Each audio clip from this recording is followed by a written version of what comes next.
So, ayan, meron po tayong na-receive na ayuda.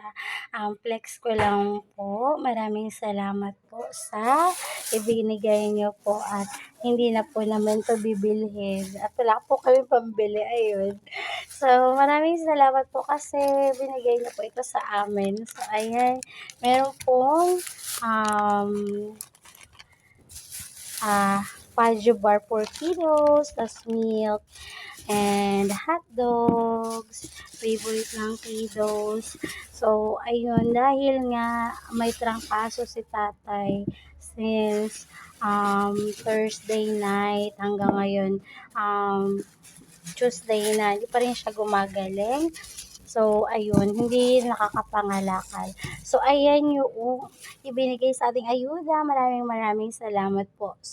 Meron na pong ulam yung kiddos. Ito po ang tawag po dito ay longganisa. Ayan.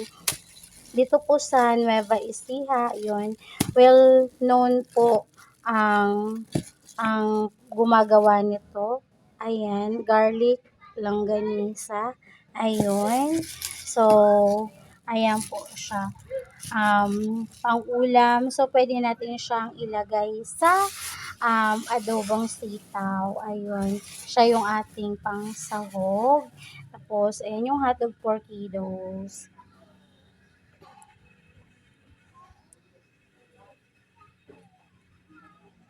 So, ayun. Ito yung ating um, tawag nito,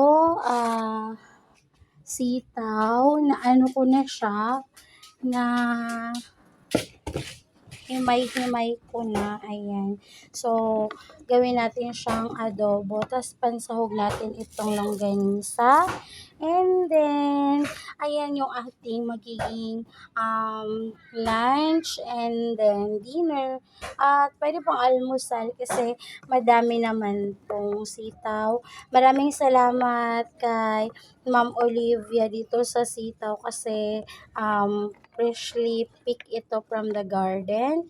At maraming salamat din po sa nagbigay po nitong longganisa, hot dogs, milk, and Paji bar for the kiddos. So, ayun, highly appreciated po talaga ang inyong pagmamahal sa aming sambahayan. Support po namin kayo palagi. Ayun, babawi po kami pagka magaling na yung tatay namin or panonoorin namin yung mga videos nyo po para po makatulong sa inyong watch hour and mamonetize din po kayo tulad po namin. Ayun, maraming salamat po sa inyong malasakit sa aming sambahayan. Highly appreciated po talaga. So that's all for today's video. Flex ko lang po. Maraming maraming salamat po sa nagbigay. Highly appreciated po talaga. Thank you for watching. That's all for today's video. Bye!